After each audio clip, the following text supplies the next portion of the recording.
She had been married to a man she trusted with her whole life, but somewhere between the wedding vows and the hospital room, that man had decided her life was worth more to him dead than alive.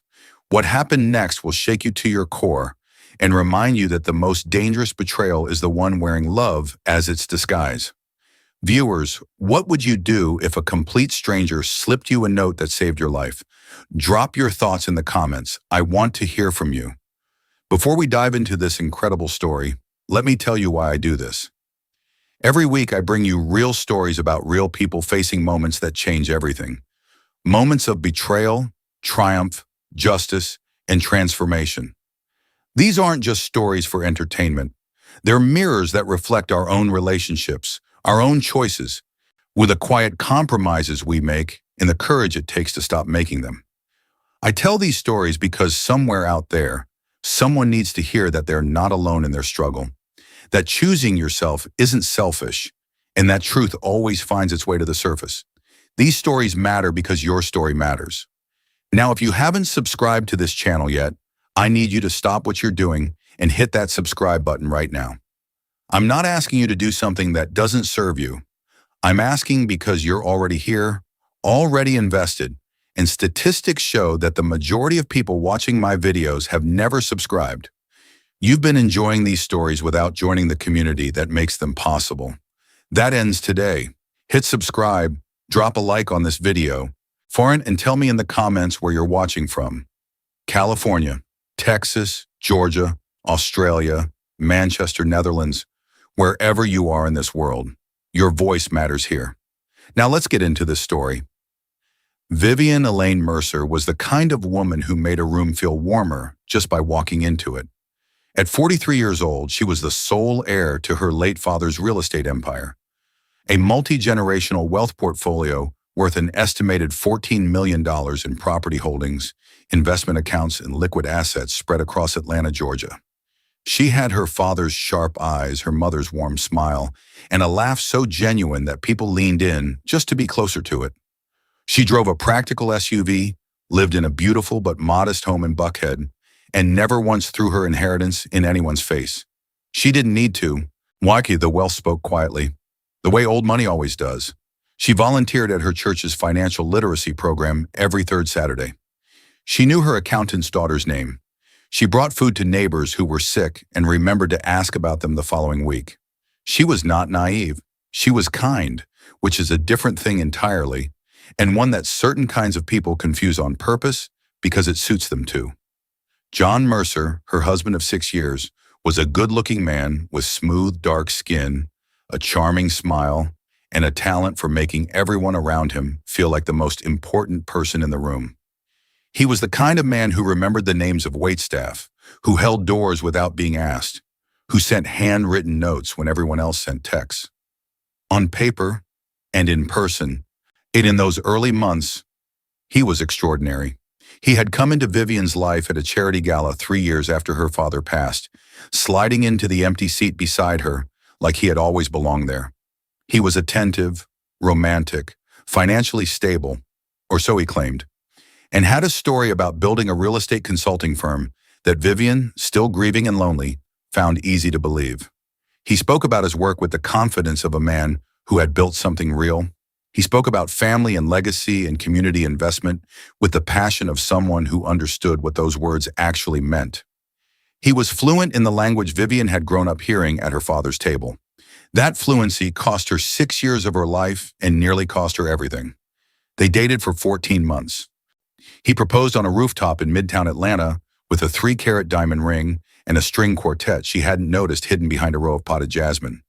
She said yes with tears in her eyes, believing she had found, at last, the kind of love her mother and father had shared for 31 years before illness took them both.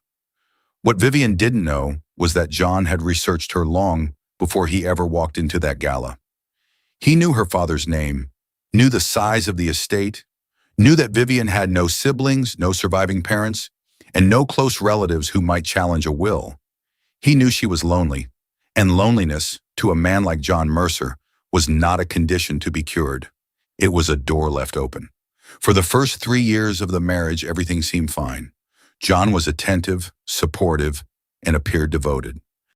But small things began to accumulate like drops of water in a bucket. He grew distant after Vivian updated her estate documents. He began asking detailed questions about her accounts, her trust structure, her attorney's contact information. He encouraged her to cut off her closest girlfriend, Renata, calling her negative energy. He pushed gently, persistently, until Vivian's world became smaller, quieter, and more centered on him. That is what financial and emotional manipulation looks like from the inside. Not a dramatic moment, but a slow and careful excavation of everything that might protect you. Then 18 months before our story reaches its breaking point, Vivian began getting sick. It started with fatigue, then persistent headaches that no amount of rest seemed to cure. Then came the nausea, the sudden weight loss, a trembling in her hands that frightened her more than she let on. She visited 3 different specialists. Every test came back inconclusive. Her primary care physician, a soft-spoken man named Dr. Ellison Clark, had been treating Vivian for nearly a decade, and he was quietly, deeply troubled. The pattern of her symptoms did not fit any single diagnosis neatly, but there was something about the timeline, the way she felt worse at home and marginally better during her rare overnight hospital stays, that lodged itself in his mind like a splinter he couldn't reach. John, meanwhile, was the model of a concerned spouse. He accompanied Vivian to every appointment. He spoke tearfully to the nursing staff about how much he loved his wife. He took meticulous notes. He filled her prescriptions himself and brought her medication each evening with a glass of water and a gentle hand on her back. The nurses found him devoted. The doctors found him cooperative. Vivian found him comforting. What none of them found, not yet, was the truth. It was a Tuesday evening in late October when everything shifted. Vivian had been admitted to Emory University Hospital for a 3-day observation after a particularly alarming episode. Her hands had gone numb during dinner, and she had dropped a glass of water and been unable to pick it up for nearly 4 minutes. John had rushed her to the emergency room himself, his face a mask of panic and love. She was stabilized quickly and moved to a private room on the 4th floor. John kissed her forehead, told her he would be back in the morning with her favorite chamomile tea and her medication, and left. Dr. Clark came by that evening for his nightly rounds. He sat on the edge of Vivian's bed, the way he always did when he had something serious to say, and he looked at her with eyes that held too many questions. He asked her quietly who managed her prescriptions. She told him John had been handling that for the past year, ever since she had been too exhausted to keep track herself. Dr. Clark nodded slowly. He asked if she had noticed feeling better during this current hospital stay. She paused. She had actually. Significantly better. He said nothing more that evening. He simply stood, patted her hand, and told her to rest well. But before he reached the door, he turned back. He pulled a folded slip of paper from the breast pocket of his white coat and placed it on the bedside table. Face down. He met her eyes. "Read that after I leave," he said. "And Vivian, do not take the pills tonight when John brings them. Tell him the hospital has you on a new protocol and the nurse has it handled. Do not let him give you anything." Then he walked out. Vivian stared at the door for a long moment. The hallway was quiet now. Somewhere down the corridor, a machine beeped at steady intervals. She counted the beeps. 6, 7, 8, before she reached for the note with a hand that trembled. Though whether from illness or fear, she could no longer be sure. She unfolded it slowly, the paper catching the overhead light. Inside, in Dr. Clark's careful, deliberate handwriting, were 8 words that rearranged the entire architecture of her life. "I believe someone is poisoning you. Trust no one tonight." The room felt different after she read those words. The soft lighting that had seemed warm before now felt clinical and exposing. The sound of the hallway outside her door, orderlies moving, call buttons chiming, the distant rhythm of a hospital at night, seemed suddenly threatening rather than ordinary.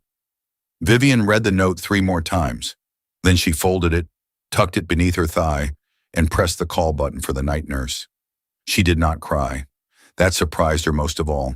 She had always assumed that a moment like this, if such a moment could even be imagined, would break her open. Instead, something very quiet and very cold settled over her, the way ice forms on still water. Slowly and completely. She thought of John's hands placing the glass of water in her palm each night. She thought of the way he refilled her prescriptions before she even noticed they were running low. She thought of the night, 4 months earlier, when she had asked to see the pill bottles and he had said he had already organized everything into her weekly dispenser and that she shouldn't worry herself. She had thanked him for it. She pressed her hand flat against the mattress to stop it from shaking. When the night nurse, a calm and capable woman named Desiree, arrived, Vivian told her quietly that Dr. Clark had left instructions for the nursing staff to manage her medication protocol for the next 48 hours and that her husband would be bringing pills in the morning that should be intercepted and held for review. Desiree, who had worked that ward for 11 years and knew how to read a room, simply nodded and noted it in the file without asking a single unnecessary question. Some nurses have seen enough of the world to know when a woman is holding herself together with both hands. That night, Vivian lay in the dark and thought about $14 million. She thought about who benefited if she died. She thought about John's life insurance conversation from 2 years earlier, the one where he had suggested she take out a policy with him as sole beneficiary. She thought about the will she had signed 8 months into their marriage, before she truly understood what loneliness had cost her in judgment. She thought about Renata, her best friend, the one John had called negative energy until Vivian stopped calling her.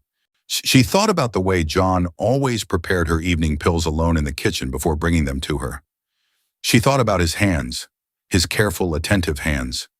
She picked up her phone and called Renata at 11:47 at night.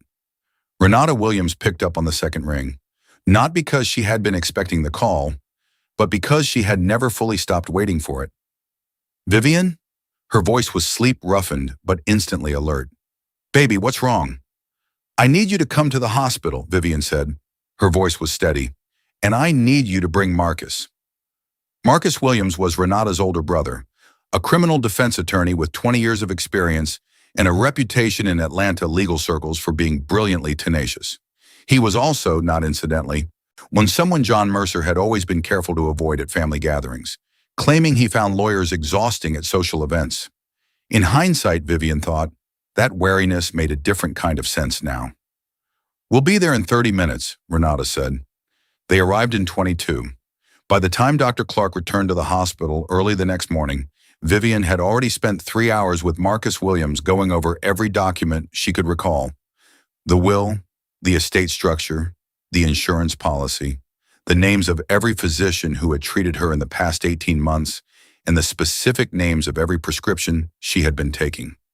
Marcus sat in the vinyl hospital chair with a yellow legal pad balanced on his knee, writing without stopping, asking quiet, precise questions, and never once letting his expression betray how serious he believed the situation to be. Renata sat on the other side of Vivian's bed holding her hand and saying very little, which was for Renata an act of profound discipline. Dr. Clark arrived at 6:45 and was not surprised to find the room occupied. He had spent the night making a decision he had been circling for weeks. The decision to stop wondering and start acting. He pulled the door closed behind him and sat down. He spoke without preamble.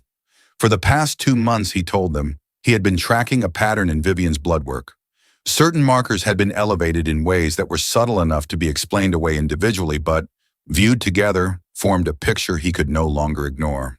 So the pattern was consistent with chronic low-level, heavy metal exposure, specifically thallium, a toxic substance used historically in rodent poison and certain industrial processes. It was colorless, odorless, and nearly tasteless. It was also extraordinarily difficult to detect without a specific toxicology screen that wouldn't be run unless a physician explicitly ordered it. Dr. Clark had ordered it 3 days ago. He had received preliminary results the previous afternoon, while Vivian was being stabilized in the emergency room. The results were not conclusive. Full confirmation would require a more specialized panel. But they were alarming enough that Dr. Clark had made a choice. He had written the note. He had placed it on her table. He had trusted Vivian's intelligence to know what to do with it. Marcus was already writing. Dr. Clark continued. He had also flagged the nursing staff to collect and preserve whatever medication John brought with him that morning, without alerting John to the fact that it was being done. Chain of custody would be critical if this progressed to a criminal investigation, which he believed it would. He had already placed a confidential call to a colleague at the Fulton County Medical Examiner's office who specialized in toxicology cases. That colleague had agreed to oversee the specialized testing personally. Renata exhaled slowly through her nose. "So what you are telling us," she said, her voice controlled, "is that her husband has been putting poison in her medication." "I am telling you," Dr. Clark said carefully, "that the evidence currently available is consistent with that conclusion. What I know for certain is that Vivian's health has deteriorated in a pattern I cannot explain through any natural illness, and that she has consistently improved during periods when she is not at home. I am not a detective, but I am her physician, and it is my job to protect her." At 8:17 that morning, John Mercer walked into Emory University Hospital carrying a canvas tote bag, Vivian's chamomile tea in a thermos, and a small prescription bottle he had refilled the previous evening at a pharmacy 45 minutes from their home. Not the pharmacy Vivian had used for years, but a different one, further away, where the pharmacist didn't know her by name. He smiled at the nurse's station. He asked about Vivian's night. He was charming, warm, and completely at ease. Desiree smiled back at him and buzzed him through. He found Vivian sitting up in bed, looking calmer than he had expected. Renata was in the room, which surprised him. His smile didn't falter, but his eyes flickered just slightly. A barely perceptible tightening, like a man doing a rapid calculation behind a pleasant face. "Baby," he said warmly, leaning in to kiss her cheek. "You look better this morning." "I feel better," Vivian said. "The doctors adjusted my protocol. The nurse has been managing my medication since last night. Dr. Clark wants to run some additional panels today." "That's great," John said, setting the tote bag on the side table. "I brought your evening pills anyway, just in case." "You can leave them," Vivian said, her voice perfectly calm. "The nurses will handle everything." There was a pause. Something moved behind John's eyes. Quick, dark, and gone before it could be named. He set the prescription bottle on the table. He sat. He made conversation with Renata, who was glacially polite in return. He stayed for 45 minutes. When he left the prescription bottle on the table without asking about it again. The moment the elevator doors closed behind him, Desiree entered the room with a sealed evidence bag and latex gloves. The bottle went in. The bag was sealed, labeled, and transferred to Dr. Clark's colleague within the hour. 3 days later, the results came back. The pills were not what the prescription label said they were. They contained the correct base compound in a reduced dosage, enough to look legitimate under cursory examination, but they had been supplemented with a measured quantity of thallium sulfate, not enough to kill quickly, tofu, enough to kill slowly, enough to mimic a degenerative illness, enough to make a 43-year-old woman look like she was simply, tragically, failing. Marcus Williams took the toxicology results directly to the Fulton County District Attorney's office. He had already spent 48 hours building a preliminary case file that included Vivian's medical history, the comparative blood work, the pharmacy records showing John had filled the prescription at an unfamiliar location, and financial documents Vivian had quietly authorized him to pull. Documents that revealed John had, over the past 2 years, quietly transferred nearly $800,000 out of joint accounts and into 3 separate LLCs registered under different names. He had also taken out a $2 million life insurance policy on Vivian 14 months ago, or naming himself as the sole beneficiary at a time when Vivian was already symptomatic and increasingly dependent on him. The architecture of it was patient and cold, and in its own terrible way, methodical. John had not acted in a moment of passion. He had constructed a plan, and he had been executing it over years, gambling on the assumption that no one would look closely enough, that a black woman's unexplained decline would be attributed to stress, genetics, or bad luck, and that by the time Vivian died, it would look like nature had simply taken its course. He had underestimated Dr. Ellison Clark. He had underestimated Marcus Williams, and he had underestimated Vivian. Atlanta Police Department detectives arrived at the home John and Vivian shared in Buckhead on a Thursday morning at 7:15. John came to the door in a robe, my coffee in hand, with the unhurried confidence of a man who had not yet heard the sound the world was about to make. 2 detectives identified themselves. John smiled pleasantly and said he wasn't sure what this could be about. The detective closest to him said, "Mr. Mercer, we have a warrant for your arrest." The smile held for exactly 2 more seconds. Long enough to be deliberate, short enough to be telling.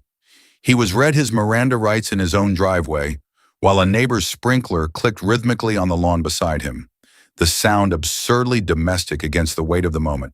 He asked for his attorney. He was placed in the back of a police vehicle.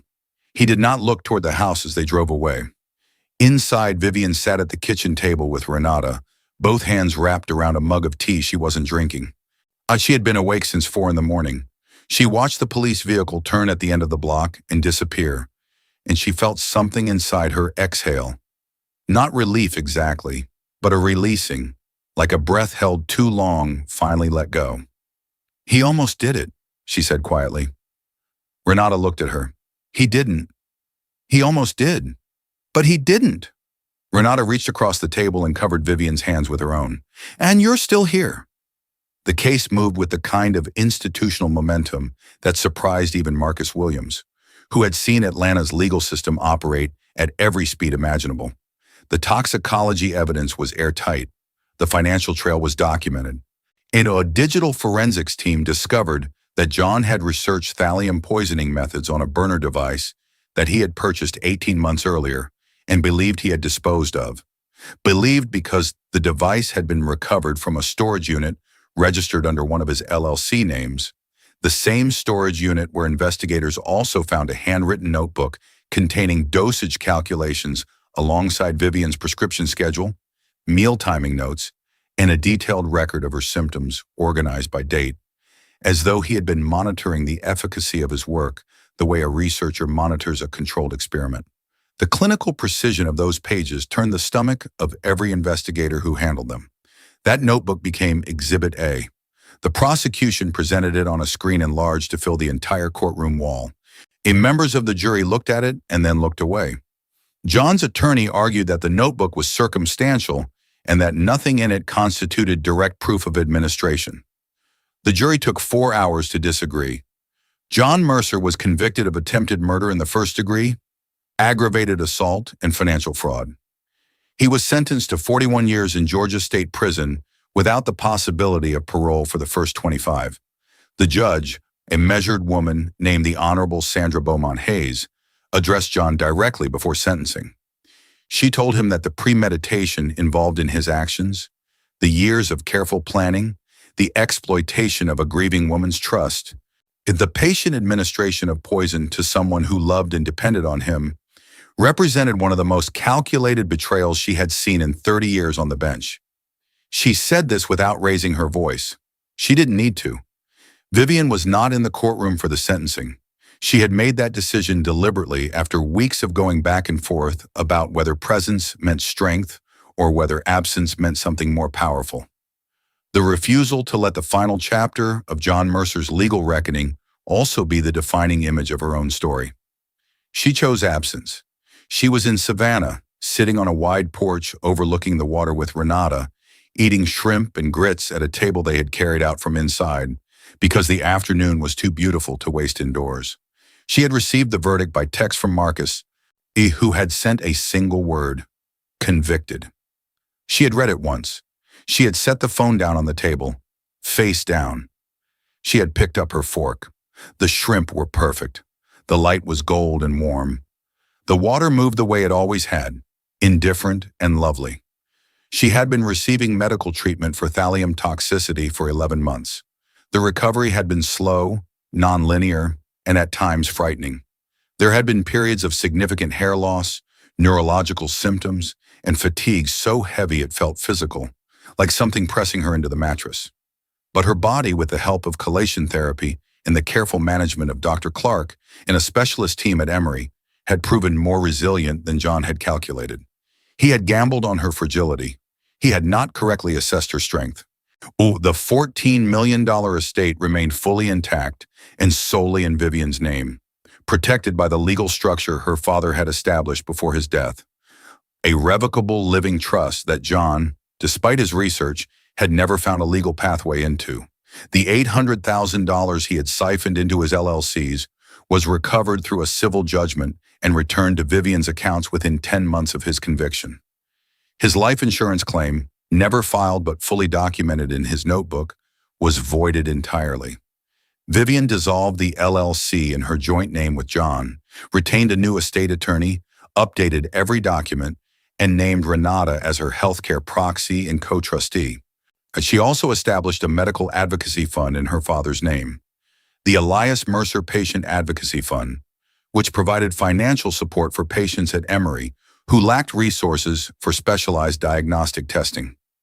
The fund's first major contribution paid for toxicology screening equipment in the emergency department that would help physicians like Dr. Clark identify heavy metal exposure earlier and more accurately in future cases. The plaque on the equipment reads simply, "For the ones who weren't believed until someone paid attention." Dr. Ellison Clark received the hospital's highest commendation for clinical excellence that year. He accepted it quietly, as he did most things. At the reception afterward, Vivian found him standing near the window with a glass of sparkling water, looking out at the Atlanta skyline. Once she stood beside him for a moment without saying anything. Then she said, "You knew before you were certain?" He looked at her. "I couldn't prove it yet," he said, "but a physician who waits for certainty before protecting a patient isn't doing their job."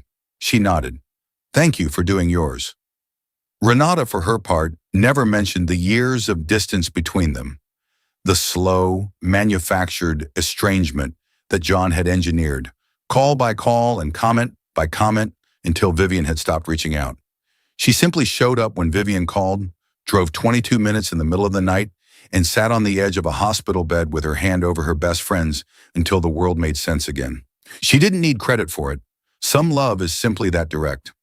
Vivian returned to work 8 months after John's arrest, so taking a more active role in managing the Mercer estate portfolio, something she had largely delegated during the marriage, telling herself that John was handling things, that she could trust him, that love meant extending the benefit of the doubt even when doubt had reason to exist. She hired a property management team of her own choosing, retained a financial advisor who came with verified references and whose fiduciary obligation ran solely to her, and began attending community investment meetings in underserved Atlanta neighborhoods, looking for opportunities to deploy her family's generational wealth in ways that built something lasting and tangible. She sat at those tables and she listened, and she asked questions with the directness of someone who had learned the hard way that silence cost more than speaking. She was good at it. It turned out she had always been good at it. She had simply been persuaded, quietly and systematically over 6 years, that other people were better suited to make decisions that were rightfully and legally hers to make. That persuasion ended the night she read 8 words on a folded piece of paper and chose to believe them. She never remarried, at least not in the years that followed the conviction. She didn't rule it out, but she moved through the world differently now. Not with suspicion, but with a clarity that had been costly to acquire. She knew what her instincts felt like when they were correct, and she knew what it felt like when someone was slowly, deliberately teaching her to doubt them. She would not confuse the two again. On the 2nd anniversary of her hospital admission, the night doctor, Clark had pressed a folded note into her hand and trusted her to know what to do with it. Vivian sat in the garden of her Buckhead home as the October evening settled around her. She had lit a single candle on the wrought iron table her father had bought at a market in Savannah 20 years ago, a table that had survived 2 moves and a marriage and everything else, because the things that are built with real care tend to outlast the things that only pretend to be. The jasmine she had planted the previous spring had come in thick and fragrant, climbing the garden wall in long, reaching tendrils, filling the cool air with something sweet and insistent. She looked at it for a long time. She had planted it herself on a Saturday morning in April with her hands in the dirt and Renata sitting on the steps reading a novel aloud to keep her company, because that is the kind of friendship that doesn't require explanation. The lights of the city glowed softly at the edge of the sky. She held a glass of wine she had poured herself, because she poured everything herself now, and she looked at the garden her father had loved, the one she had almost died in someone else's shadow, and she felt something she could only call, quietly and without drama, gratitude, not for the suffering, never for that, but for the note, for Dr. Clark's courage, for Renata's loyalty, for Marcus's brilliance, for the neighbor's sprinkler still clicking on a Thursday morning, while Justice moved unhurried and certain across a driveway in Buckhead. For her own refusal, in the end, watched to disappear. Some people build their futures on other people's foundations, assuming the architecture will hold them even after they've removed the cornerstone. John Mercer had believed that Vivian's wealth existed to fund his patience, that her kindness was the same as weakness, that her loneliness after loss was a permanent condition he could exploit rather than a wound that, given time and genuine care, would heal. He was wrong on every count. The wealth had a name on it. The name was Elias Mercer's, and before that it was built by people whose names history rarely records, but whose labor made everything possible. And now it was Vivian's, wholly and irrevocably, and it would remain hers long after John Mercer was a file number in a Georgia corrections database that no one thought about twice. Vivian set down her wine. As she looked at the jasmine climbing the wall, she breathed in the night air, sweet and cool, carrying the sound of the city at a comfortable distance. She was 44 years old. She had survived. She had rebuilt. She had planted jasmine with her own hands in soil she owned outright. She was still here, and that, on this particular evening, under this particular sky, was everything. The moral lesson. The story of Vivian Mercer is not simply a story about a woman who survived an attempt on her life. It is a story about how betrayal operates, not in explosive moments, but in careful, patient increments. It is a story about the slow erosion of a person's sense of self that happens when someone you love deliberately dismantles your connections, your confidence, and your clarity. And it is, ultimately, a story about the systems of trust and care that make survival possible when one person's love turns predatory. The first moral this story teaches us is that isolation is a weapon. John Mercer did not begin by poisoning Vivian. He began by removing every person who might have noticed something was wrong. He targeted Renata first because Renata was perceptive and close, and because genuine friendship is one of the most powerful protections a person can have. When someone in your life systematically pushes away your support system, your friends, your family, your instincts, that is not personality and it is not preference. It is architecture. It is someone building a room with only one exit and making sure they control that door. If someone in your life is slowly becoming your only source of information, comfort, and reality checking, that is not devotion, that is danger. The second moral is that financial vulnerability and emotional vulnerability are deeply connected. Vivian's wealth should have protected her. Instead, because she allowed grief and loneliness to cloud her judgment during the most important decisions of her life, she came close to losing everything her family had built. The lesson here is not that love is incompatible with financial wisdom. It is that financial transparency and legal independence are acts of self-respect, not distrust. Knowing where your money goes, maintaining your own legal documents, and retaining advisors who answer to you alone are not signs that you don't trust your partner. They are signs that you understand that love and accountability are not opposites. They can coexist. They should. The third moral belongs to the bystanders, the people in proximity to suffering who choose to act. Dr. Clark did not wait for certainty. He acted on the edge of what he knew, understanding that waiting for perfect proof might mean waiting until it was too late. There is a lesson in that for all of us. When we see something that doesn't align, when a pattern troubles us, when something in our gut insists that the explanation on the surface doesn't account for what we're seeing, we have a responsibility to say something. Silence, even well-intentioned silence, can be its own kind of complicity. One note, 8 words, change the trajectory of a woman's life. You never know what the small act of courage that costs you a moment of awkwardness might mean to someone else. The fourth moral is about resilience, not the inspirational kind that looks clean and triumphant in retrospect, but the real kind, which is messy and slow and non-linear, and sometimes looks like lying in a hospital bed at midnight, deciding not to take the pills. Vivian's survival was not a single heroic moment. It was a series of small, quiet choices made under enormous pressure, with an exhausted body and a fractured sense of trust. It was calling Renata at midnight. It was answering Marcus's questions honestly. It was sitting in a garden 2 years later and allowing herself to feel gratitude rather than only bitterness. Resilience does not require you to be unbroken. It requires only that you keep choosing, however imperfectly, to remain. And finally, this story is a reminder that truth, however long it is buried, however carefully it is concealed, however much work has gone into making it invisible, tends to surface. It surfaces through blood work and toxicology reports. It surfaces through a physician who cares enough to look twice. It surfaces through a friend who picks up the phone at midnight without asking why. Truth is patient. It does not need to hurry. And those who build their plans on the assumption that truth can be permanently buried are always eventually proven wrong. Because the world contains people like Dr. Clark and Renata and Marcus and Vivian herself. People who believe, with everything they have, that what is real will find its way to light. And it does. It always does.